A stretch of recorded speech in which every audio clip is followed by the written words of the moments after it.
Welcome and thank you for being here today for our big announcements. We have many speakers today, and then we'll be taking questions from members of the press.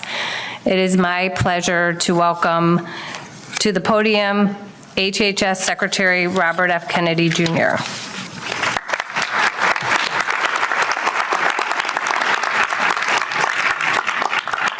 Good morning, everybody. Thank you to all the officials who are joining us today, and I'm going to acknowledge many of you by name. It's a long list. Chairman of the Federal Trade Commission, Andrew Ferguson, Senator Bill Cassidy, Senator Marsha Blackburn, Senator Roger Marshall, Senator James Lankford, Congressman Doug LaMalfa, Congressman John Joyce, Congresswoman Diana Harshberger, Congressman Bob Onder, Congressman Robert Aderholt, Congressman Dan Crenshaw, Congressman Tim Walberg, Indiana Attorney General Todd Rokita, Texas Attorney General Ken Paxton, Deputy Secretary Jim O'Neill, Administrator Mehmet Oz, Director Jay Bhattacharya, Commissioner Marty McCary, and Admiral Brian Christine. And a special thanks to Chloe Cole for being with us today. To bravely share her odyssey. Doctors assume a solemn obligation to protect children, yet doctors across the country now provide needless and irreversible sex-rejecting procedures that violate their sacred Hippocratic oath by endangering the very lives that they are sworn to safeguard. The American Medical Association, the American Academy of Pediatrics, peddled the lie that chemical and surgical sex-rejecting procedures could be good for children who suffer from gender dysphoria. They betrayed the estimated 300,000 American youth ages 13 to 17, conditioned to believe that sex can be changed. They betrayed their Hippocratic oath to do no harm. So-called gender-affirming care has inflicted lasting physical and psychological damage on vulnerable young people. This is not medicine, it is malpractice. We're done with junk science driven by ideological pursuits, not the well-being of children. A peer-reviewed report published by the HHS Office of the Assistant Secretary for Health last month confirms that sex-rejecting procedures impose medical dangers and lasting harm on children who receive these interventions. So today we are taking 6 decisive actions guided by gold standard science and the week 1 executive order from President Trump to protect children from chemical and surgical mutilation.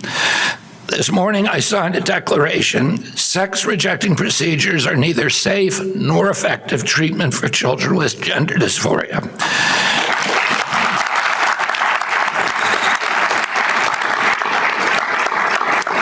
These procedures fail to meet professionally recognized standards of care.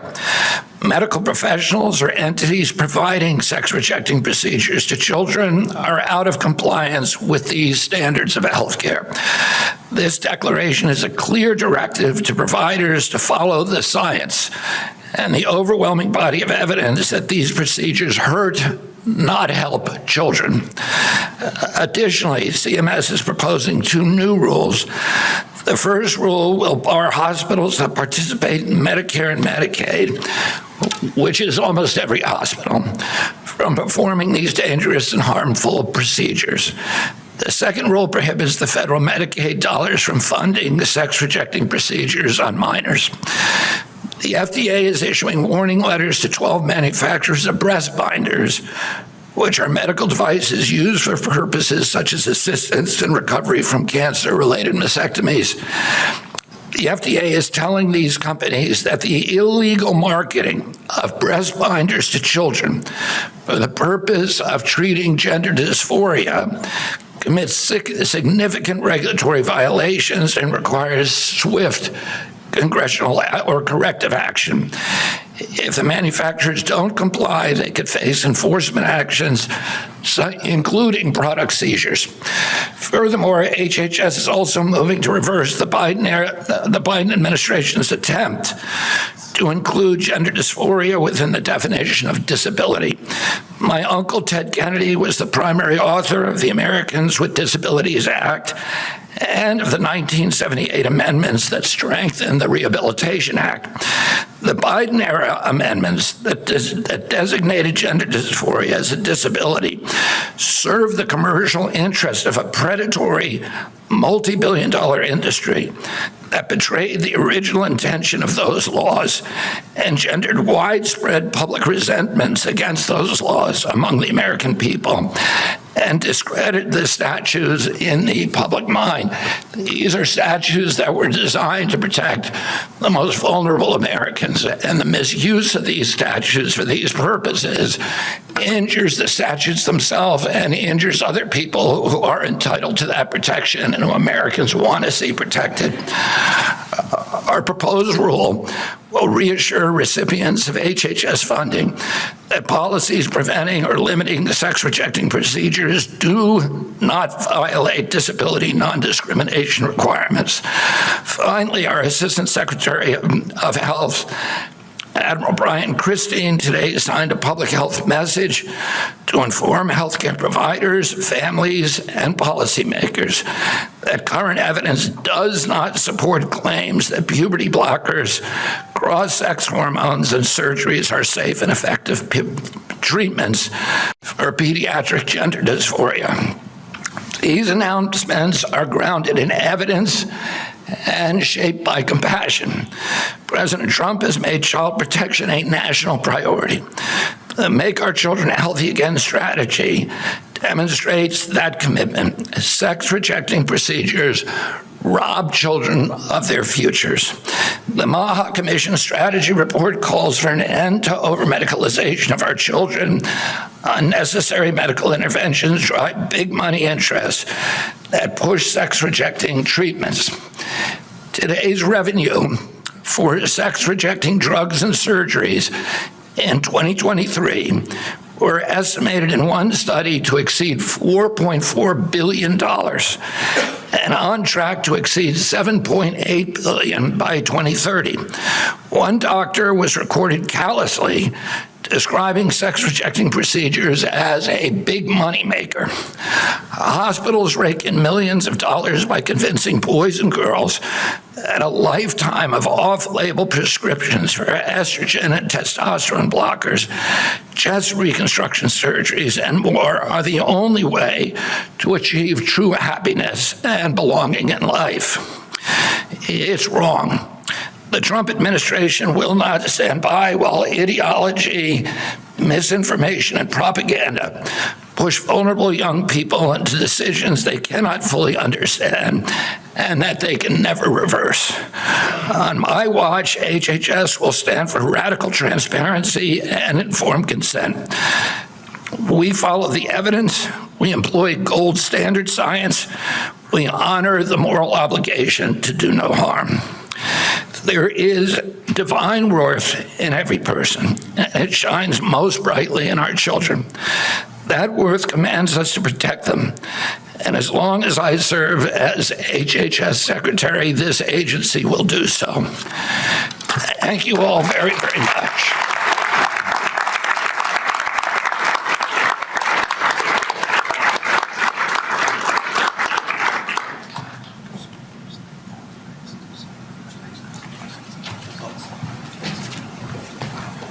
Sorry, I thought I was last. I guess I'm not.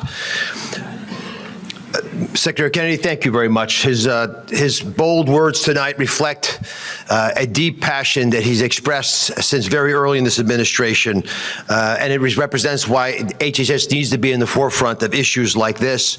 The white paper that was crafted, it's several hundred pages long, but is actually a superb document, created a foundation for CMS, my agency, Medicare and Medicaid, to take bold action as well to address some of the challenges.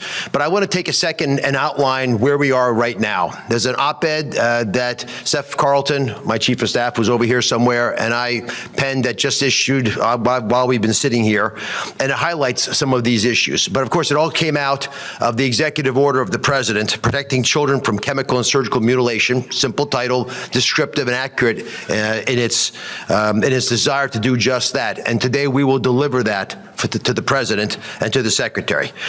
Many of you, as you walked through the front portal of this building, the Hubert Humphrey building, saw Senator Humphrey's quote on the side wall. And he speaks about the moral obligation of government to take care of those at the dawn of life, our children. 53% of children in America are in Medicaid or CHIP programs. So we provide insurance to most children, and commercial insurance follow us. But we are in a weird place in America where we have mixed politics and medicine. And do you know what you get when you mix politics and medicine? Politics. There is no medicine left. We witnessed that with bizarre statements, predatory actions, and many other activities that I think have forced children to the tip of the spear where they have brunt the burden of this toxic combination. We've been told that permanently altering bodies of children, and the children are told this as well, will bring them lasting peace. But few have achieved the inner peace promised by these charlatans and the talking heads, the media personalities, the social media posts. All these have created a dishonest narrative. And of course, many of these children are left with the most tragic parts of all the treatments that they've succumbed themselves to. Many physicians as well have been pressured into compliance. The white paper outlines this, with the dangerous progressive ideology that treats children like lab mice. And because often in medical school you're taught to go along to get along, they have not been willing to rear their heads and bravely say what they know to be right, which is that these procedures are wrong. Individuals who question their sexuality are treated by many medical professionals on the fast track, that's what it's called, approach to care, resulting in drastic interventions that merely increase the distress they're already suffering from. Under politicized medicine, people suffer long-term consequences. Let me go through the three major categories. Puberty blockers, reduce bone density, alter brain development, which is a real problem when you're 11, 12, 13 years of age, and disrupt sexual function for the rest of your life, oftentimes. Cross-sex hormones cause irreversible changes, including infertility, loss of sexual function, even cardiovascular issues, as well as long-term endocrine problems. And of course, the surgical interventions where you remove healthy organs, despicable and reprehensible as it is, permanently alter appearances and destroy children's lives. So let's talk a moment right now about the big question. This dangerous fast-track approach in invasive treatment, what it really does is slap a Band-Aid on a much deeper pathology, a much deeper problem, the underlying issue of gender dysphoria. It denies patients the opportunity to be seen for who they really are. The doctor can't look them in the eyes and treat them like a child that's confused and lost and needs help. They become an opportunity. They become eventually a victim. Reasonable evidence-based objections that a child's confusion might resolve over time have been ignored, even though it makes common sense, and it turns out from numerous studies now in Europe to be true. Again, we outlined these in the op-ed. And this is not how clinicians respond to the care of other pediatric issues, but it's how we respond to pediatric adolescent mental distress. And the medically honest approach is to at least start slowly, the least invasive possible, psychotherapy, counseling, including family counseling, evaluation of other conditions like ADHD and autism, and of course, treatment of the anxiety and depression that so often is included with this diagnosis. There's lots of reasons we're having this problem. Social media is obviously a concern. There's been an explosion of discussions within children's groups about these topics. The surge has also been accompanied by healthcare professionals advocating that there's not going to be any opportunity to push a child to think twice about the decision they might have wandered into mistakenly in a whimsical moment. And 57% increase in suicide rates over the last great data we have, which is from the teens, is also a concern, with teenage children bearing the brunt of this. American taxpayers should not have to foot the bill for ideologically driven experiments on our nation's youth, and hospitals that we deem must meet the minimum quality standards of care and safety should not be conducting these experiments when we know so little about what is happening with our youth. Now the important part. For these reasons, and I can go on and on, this document, the white paper that Secretary commissioned is over 300 pages long, we're taking major steps at CMS to stop a funding process that has led to irreversible medical interventions with two major actions. The first, we're announcing a notice of proposed rulemaking that ends taxpayer funding of sex-rejecting procedures for children in Medicaid and CHIP, full stop.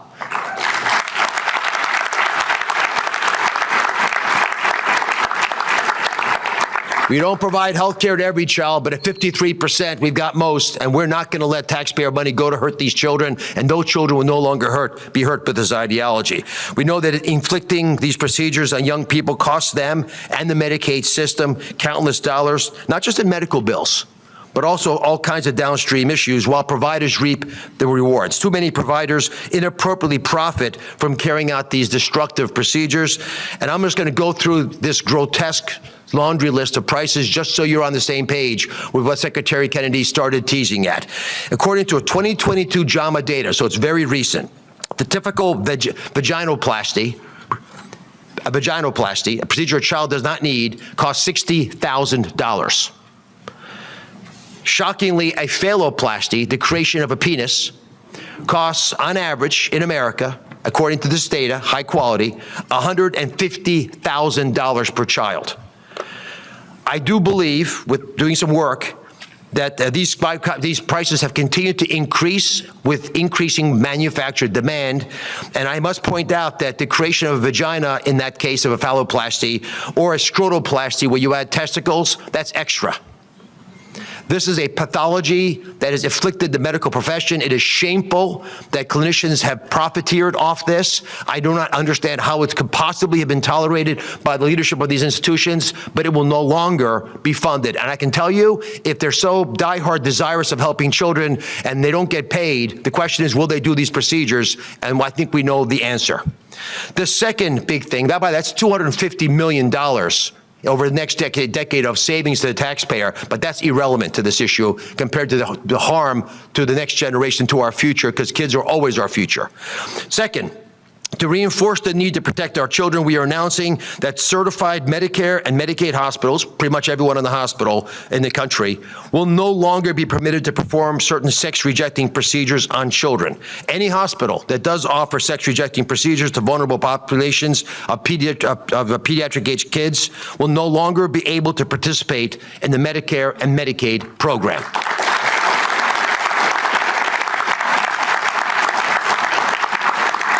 We want our hospitals returning to healing, not harming the patients entrusted with their care, or they're going to pay a very steep price. These actions are part of an all-government effort led by President Trump and spearheaded by Secretary Kennedy to protect vulnerable individuals and genuinely make America healthy again.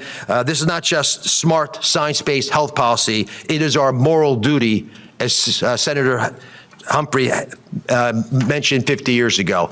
I'm passionate about this issue. My whole team is passionate about this issue. Secretary Kennedy, God bless you for pushing forward on this.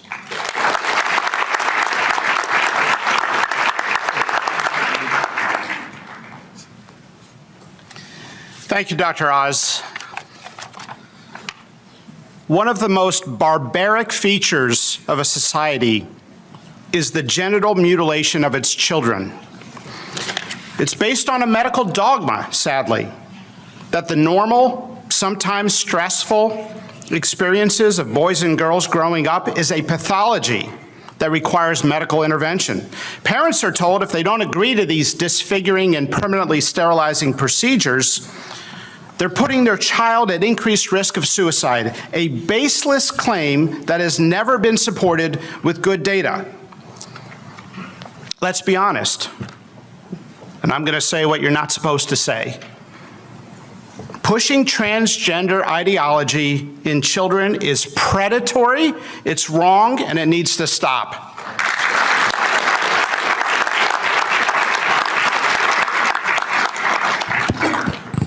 This ideology is a belief system that some teachers, some pediatricians, and others are selling to children without their parents knowing sometimes, or with a deliberate attempt to remove parents from the decision-making.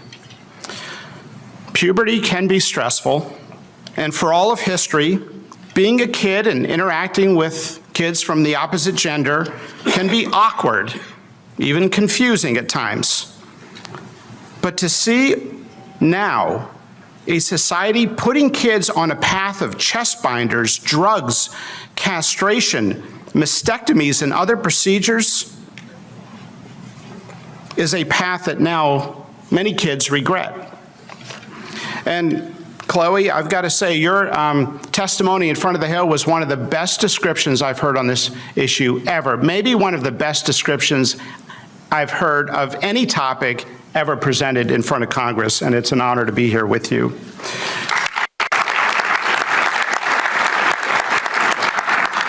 Let me be clear about something, and this is an important distinction. Sometimes it doesn't get mentioned.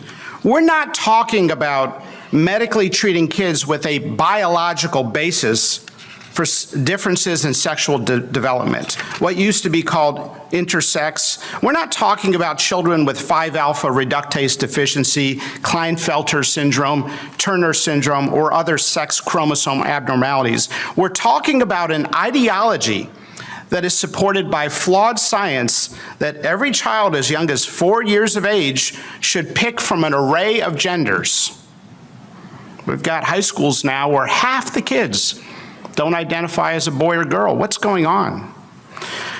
To American hospitals and clinics, do not ask parents to leave the room in order to sell your transgender ideology to America's children.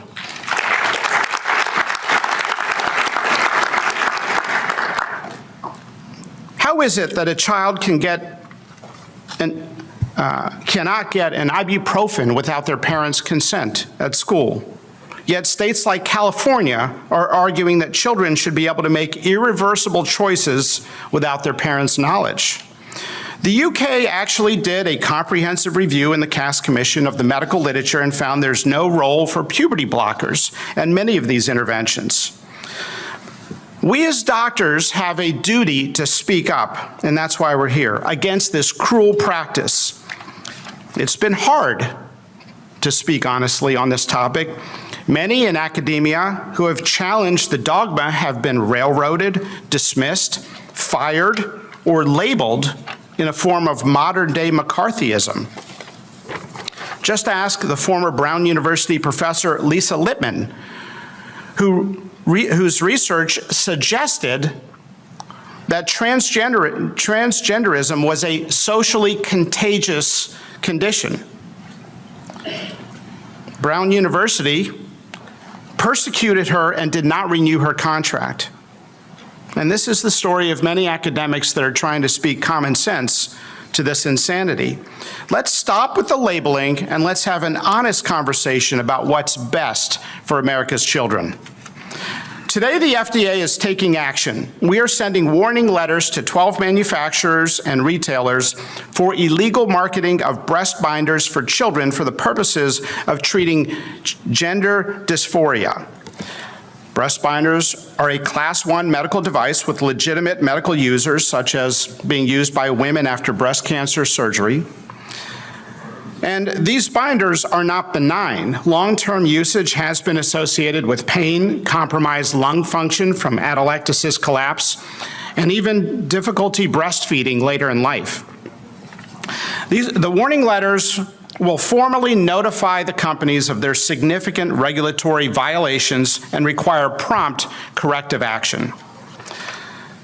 And I want to say thank you, President Trump, for signing the executive order to have us look into this. Thank you to Secretary Kennedy for speaking directly to this issue, to Mehmet Oz for finally ending government-funded sex transition procedures in the United States, to Jim O'Neill for his leadership, Brian Christine, Jay Bhattacharya, to Chloe for sharing her personal experience, to the entire team, to the many members here, Senators Marshall, Cassidy, Langford, Blackburn. You've taken risk and stood up on this topic and stood for what's right. Congressman Wahlberg, Aderholt, Harshberger, Crenshaw, AG Paxton. It's not easy to speak up on these issues, and you've done it at personal career risk. Thank you for speaking up for American children. It's time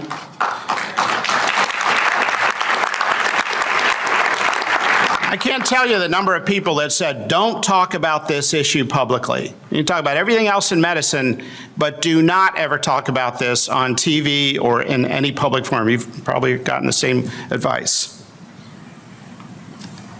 But we're going to keep fighting for American children.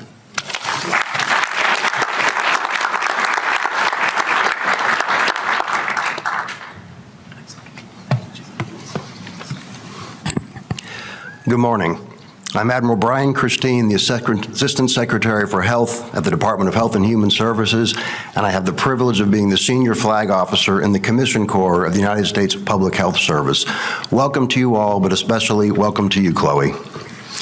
Today, we are taking decisive action to protect America's children from chemical and surgical mutilation and to restore evidence-based medicine and gold standard science to the forefront of federal health policy. What we found in our gender dysphoria review was truly alarming. From 2016 to 2019, the number of sex-rejecting procedures performed on children tripled. And despite the mounting evidence of harm and the reversals by European countries, the previous administration and my predecessor were driven by a warped ideology and a radical political agenda. And that is why I am signing this public health message today, to ensure that healthcare providers understand their responsibility to put children's health and safety first. As medical professionals, we have an ethical obligation to provide excellent care to our patients informed by the best evidence we have. And as such, we should refuse interventions that pose risks of unnecessary harm because our first mission is to do no harm. For the safety of our children, medical professionals should refuse to provide puberty blockers, cross-sex hormones, and surgical interventions. Instead, we must prioritize comprehensive psychosocial assessment and support. We must address co-occurring mental health conditions, and we must provide compassionate, developmentally appropriate counseling. And finally, we must educate young families about the incredibly weak evidence for these medical interventions. And let me be clear about this. This is not about politics. It is about science. It is about safety. It is about radical transparency. It is about trust. Our mission is to ensure that every American child receives medical care that is evidence-based, that is ethical, and worthy of the public's confidence. For America to be healthy and great again, we need strong, healthy boys and girls who will have the chance to know the joy of coming together as one and starting their own family one day. And if they are subjected to these vile sex-rejecting procedures, that cannot happen.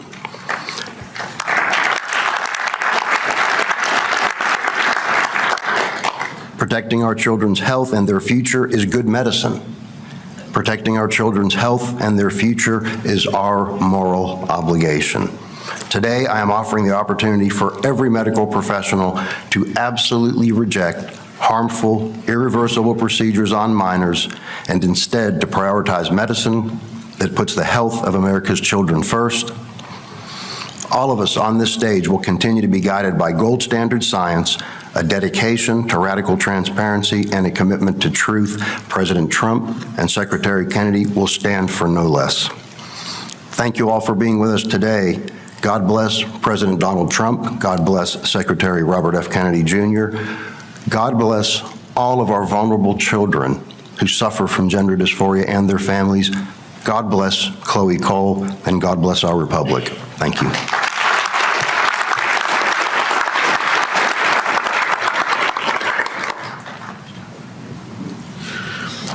I'm Dr. Jay Bhattacharya, the Director of the National Institute of Health.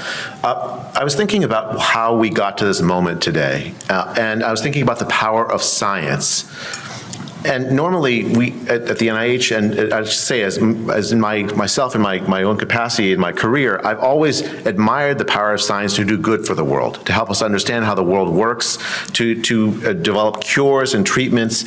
But today is not a day to just talk about that, because we've also seen in this sorry episode that will go down as a dark episode in medical history of how the power of of enthrallment to a false science can damage and harm lives.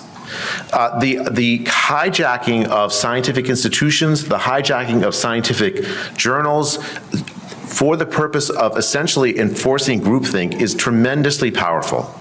We saw this during the pandemic, and we've seen this in this episode today, that the idea about whether you need to have extraordinary interventions to halt the puberty of a child in order to prevent them from committing suicide. That's a scientific question, right? It's more questions, lots of types of questions, but it is at heart a scientific question. Is it true? Is it true that if you don't accede to the desires of a 10-year-old, 11-year-old child who thinks they're the other gender, and allow the doctors to do extraordinary measures, that they're going to kill themselves? The idea behind all these procedures was a false idea propagated first by science, by scientists, essentially asserting that the evidence of, that the answer to that question, yes, if you don't let your child transition, they're more likely to commit suicide, that the answer to that question is yes, when in fact, there was never any solid scientific evidence for that question. The 300-plus page HHS report, the report that was done in the UK, the CAST report, the Scandinavian reports, all those came and looked at the scientific evidence, and they all came to the same conclusion, that the scientific evidence that the answer to that question is yes is incredibly weak. And so the question is, why did it take so long? Why did it take so long, and how did the first idea come in the heads of people to assert falsely that there was strong scientific evidence to say that you must transition your kid or else they're going to commit suicide?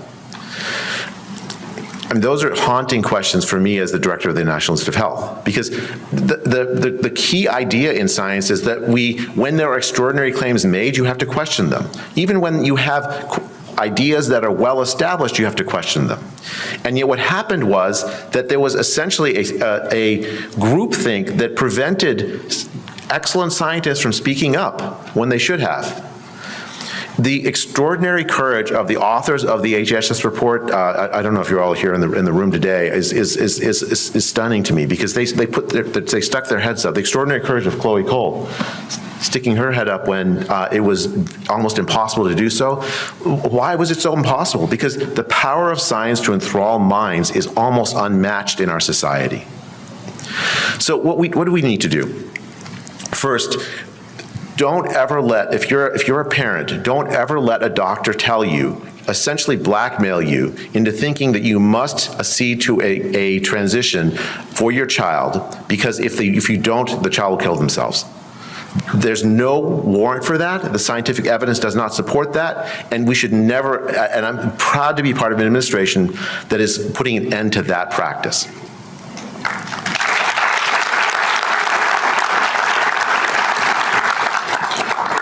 Second, this is the policy announcement. As director of the NIH, we have ended our support for research in support of transition of gender transitions. In particular, but now there have been activist courts that have prevented us from getting rid of all of our portfolio of it. But by the end of this year, that's all going to be gone from our portfolio. It was junk science to begin with, and we will not continue to support it.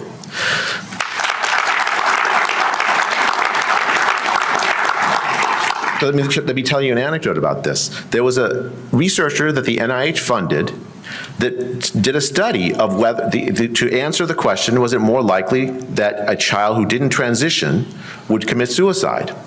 That researcher found the answer was no. But because the researcher's ideology was so enmeshed in this, because if the answer is no, that means she might get canceled, she refused to release the study, refused to release the data. And we at the NIH have got the data from this researcher and made it available for other researchers to do replication studies and work on. I'll tell you, I think to me that is an absolute violation of what it means to be a scientist. When I find data that disagrees with my priors, my ideas about the way the world works, I change my mind. Actually, the easiest way to always be right, when you're wrong, you just change your mind. It's very simple. That's the beautiful thing about science. So I made the announcement already about no longer funding this, but the second announcement, and this is really, really important to me. There are thousands of kids that have undergone this transition, and many of whom regret having undergone this transition. There are thousands of kids that are in mental distress because they've been through this, families torn apart. We are going to fund science to help them, because what I don't want is for the answers to those families to be based on basically no evidence or presumed knowledge that we don't actually have. We're going to do gold standard science to help those families, to help those kids that are detransitioning or thinking about detransitioning, because we have to follow wherever the evidence leads in order to protect children. So Secretary Kennedy, President Trump, if you're listening, and all the distinguished congressmen and senators and others in the room, thank you for your leadership on this issue. Thanks for on the behalf of all the parents and kids of this country. I think we are turning a page in this. This will be remembered as a dark day. Today we'll remember as a bright day, but the episode of the last several years will remember as a dark page in the history of science, and let's pray that we never have to do that again. Thank you.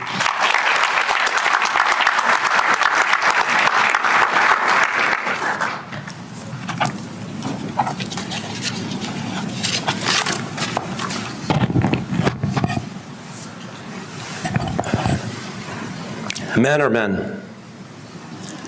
Men can never become women. Women are women. Women can never become men.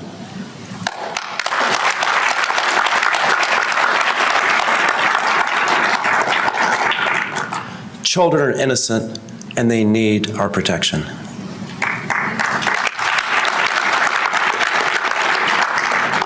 It takes organized efforts to deny these fundamental truths.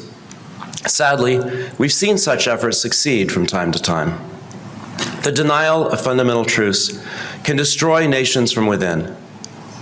At the root of the evils we face, such as the blurring of the lines between sexes and radical social agendas, is a hatred for nature as God designed it, and for life as it was meant to be lived. This ideology does not just deny biology, it declares war against it. As part of the Biden administration's war on nature, this department perverted the Rehabilitation Act of 1973. They pretended that gender dysphoria was a disability to force healthcare providers and programs to mutilate minors. Without the reforms Secretary Kennedy made today, more children would be coerced into life-altering interventions that many will deeply regret. Thankfully, President Trump and Secretary Kennedy are stopping this madness and stopping the war. Through the leadership of Paula Stannard and the Office for Civil Rights, our proposed rule would revise Section 504 of the Rehabilitation Act to exclude gender dysphoria not resulting from physical impairments. We are reassuring recipients of HHS funding that policies preventing or limiting sex-rejecting procedures do not violate Section 504's disability non-discrimination requirements. Previous speakers have discussed treatment for pediatric gender dysphoria, review of evidence and best practices, our rigorous study of the medical dangers posed to children from attempts to change their sex. Everyone should read this study.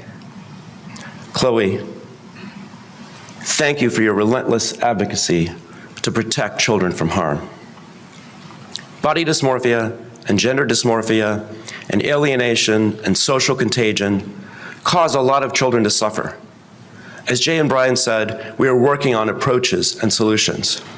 Today, we are drawing a line to stop these problems from becoming worse. Compassion compels us to do so. Thank you.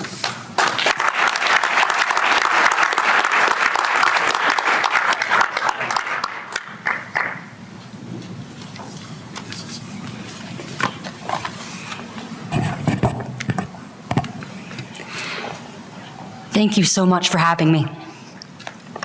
It's an honor to be here and to be able to speak on behalf of American children whose innocence and health are being compromised, whose lives are being ripped apart by ideologically driven medical experimentation.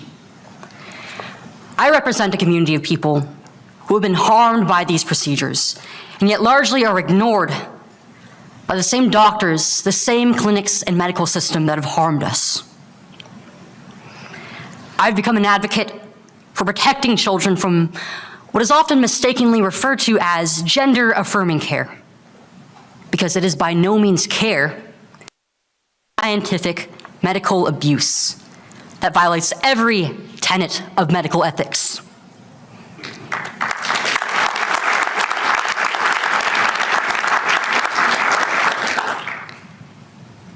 This ideology is festering at an unimaginable scale within our hospital systems, our culture, our communities, and to many within our own families.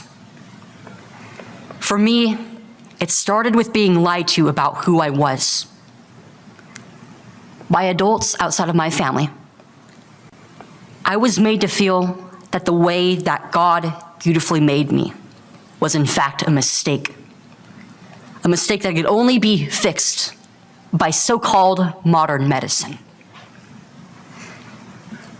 My doctors, rather than guiding me, they affirmed my childish misgivings about my developing body. My belief that I wasn't just a tomboy, that if I liked having short hair, if I liked being around the boys more, if I behaved more like my older brothers, I actually was a boy who just so happened to be born in a girl's body. At 13 years old, I was administered puberty blockers and testosterone in high doses. And when I was only 15, they removed my breasts. My questions about whether I will be able to have children or about the future of my reproductive health and my overall health have gone unanswered. But that mastectomy ensured that I am never going to be able to nourish whatever children I may have. And this happened before I was even mature enough to understand that one day I would aspire to become a mother. Because of the moral failings of my doctors, I forever have lost significant parts of my identity as a now adult woman while I was still a child. And there are tears that I don't show to the world. There is grief that every single day I carry with me silently. The only thing in the world that makes me angrier is knowing that this is continuing to happen to children all across the United States and throughout the globe. But they messed with the wrong kid.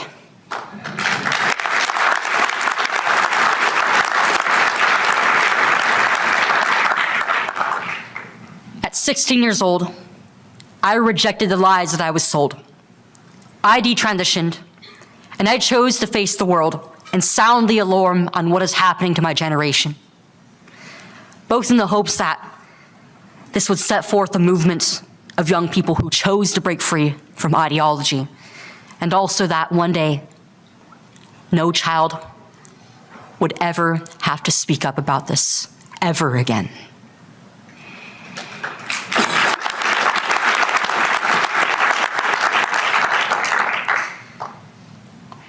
And what this movement has achieved in such a small amount of time is far greater than I have ever dreamed of. 26 states now have passed laws to save children. Laws that all have been upheld by the Supreme Court earlier this year. President Trump has signed countless executive orders to fight for biological reality, to fight for the protection of our kids. My own lawsuit filed by Center for American Liberty is finally moving forward. And of course, the Department of Health and Human Services has been a decisive part in our wins this first year of Trump's second term. With the release of the peer-reviewed gender dysphoria report, it has become official U.S. policy that these treatments in children are questionable at best, life-shattering at worst, and this industry needs to be challenged and taken down for the sake of future generations.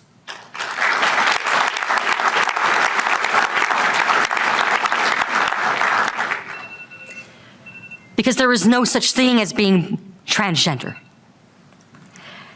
nor children born in the wrong bodies.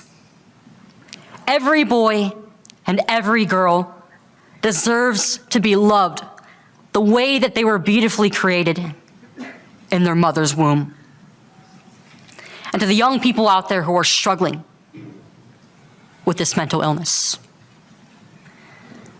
I want you to know that there is a better way out. And it's not too late to accept the beautiful way that God has created you.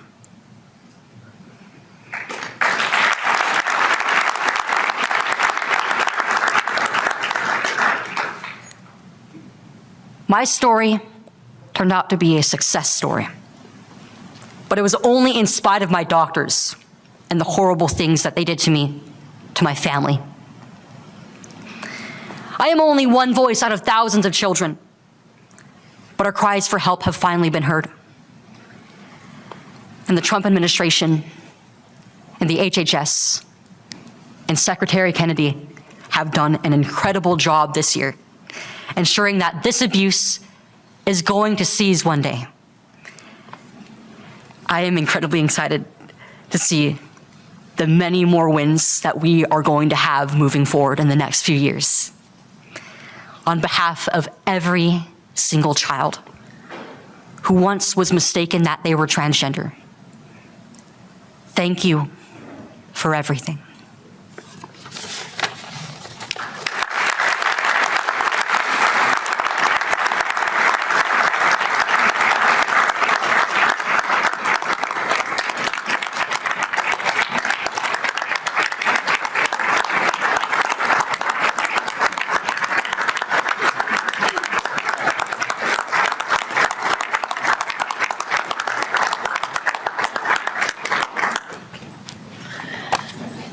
Thank you, everyone. Thank you for all the comments today. We're now going to take questions from the press. Please keep your question to the reason we're here today. Also, if you can clearly state your name and your outlet, and if all the speakers want to stand up and be ready to answer questions, and then who you'd like to ask your question to. Sarah? Hi, Sarah Overmall from CNN. I first wanted to ask just if you have a sense in Medicare and Medicaid how much gender identity care was being funded or paid for, but also all of you mentioned in some capacity mental health care resources. So does this go with more support for mental health care and well-being in children? Our estimate, we know in 2023 there's $30 million spent. Our estimate is over 10 years, it would have been $250 million at least. We have mental health care services available. Our challenge, as you know, is enough practitioners in mental health care who can deal with these issues. Jay Bhattacharya's important work at the NIH is going to help us address what we should have always been searching for, which is the underlying emotional issues driving a lot of these behavioral changes and better ways of treating them. And I'm confident that with the money that we save, we have plenty of resources, but we had them anyway to deal with this problem the right way. Putting a Band-Aid on this problem using aggressive surgery and chemical approaches was never wise.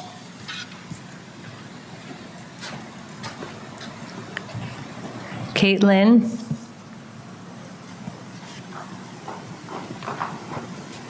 Hi, this is Caitlin Richardson with the Daily Caller News Foundation. My question is, do you think that we need medical billing codes for detransitioners or those who face adverse reactions from sex change procedures? We're looking at the billing code situation. There's probably codes we could use already, but we will fix the codes if we can fix the kids. We're not going to let math, regulations, and money get in the way of helping these children for the same reason we don't want to allow any of those resources to be used in a perverted way to harm children. These kids, and we've all spoken to this, their prefrontal cortexes are not yet mature scientifically.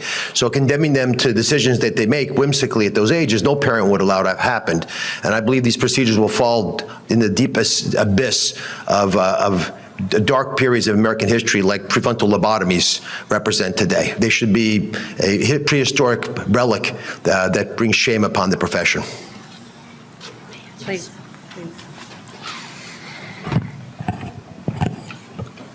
I think that it's incredibly important that within the medical system, we get measures passed and we have billing codes written for those who detransition or regret their transition or have been harmed by any of these procedures, even if they choose not to detransition. Because to speak to my own experience as somebody who has gone through the system,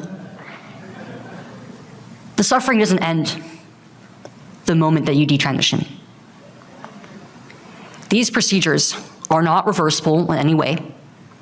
We don't know how they are going to affect the human body in the long term. But I myself and every other detransitioner I know has so many different medical concerns. They're not being addressed because our own doctors don't have any standards of care to refer to. They don't know what to do with us. It's been 5 years since I've had my mastectomy, over 4 years since I've detransitioned, and not a single doctor who I have been to has been able to help me with any of my concerns. Oftentimes when I go to a doctor and I tell them about my medical history, they just try to refer me back to the same gender clinic system where I got hurt in the first place. This needs to change. Right now, there is no infrastructure that is prepared for the thousands of patients who regret this and have been harmed and will continue to be harmed until this is stopped. It doesn't just stop at protecting children and preventing what happened to me. We need to address what happens to those who have already been through this.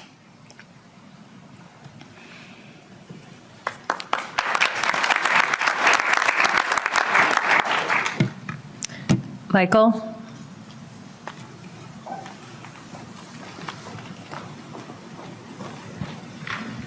Hi, Mike Emanuel from Fox. Mr. Secretary, I have no doubt taxpayers and many parents are relieved by what you are doing. But do you worry about blue states and transgender activists tying you up in court over the next few years over these steps you're taking today? I don't worry. I mean, I think that's going to happen. I mean, the number of lawsuits with my name on it right now is almost beyond counting. So we have, we got everything that we do here. We have excellent general counsel. We know what we do. What we're doing is legal. And if people sue us, they're welcome to, but we're going to win the lawsuits. So.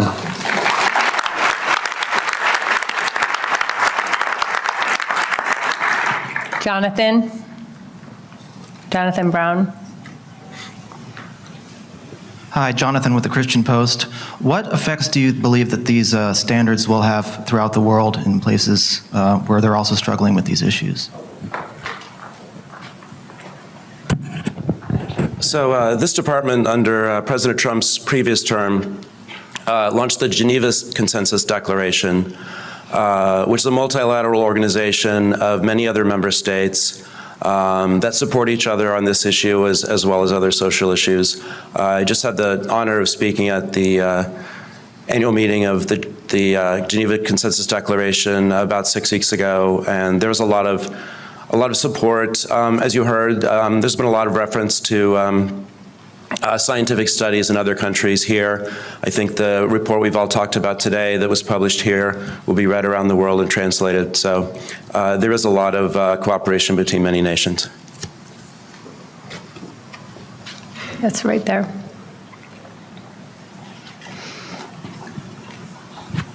Hi, Chelsea Sturzo at Stat News. What is the implementation timeline for many of these actions?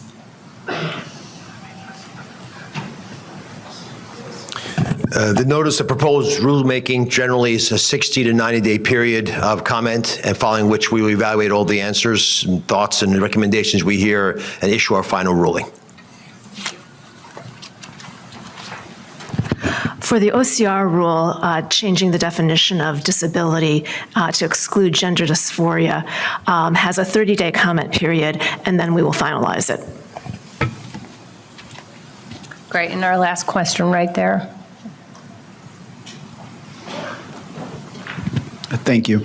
Arthur Jones, II, ABC News. Secretary Kennedy, you made a statement that said these procedures rob children of their futures. How much input did you get from parents and schools and those that are closest to the child? We've had, throughout President Trump's campaign, we were approached by thousands and thousands of people, parents and kids, like people like Chloe, and so we heard a lot from the public. I think the most profound impact on the decisions we have today were taken after we reviewed the science, and we have a 300-page report. I urge you to read it. I don't think anybody can read that science without saying we made a huge mistake here. And this is a disgrace to the medical profession. It's a disgrace to the medical establishment that they let this go on for so long based upon so little positive data and overwhelming data against these procedures. Thank you so much for being here.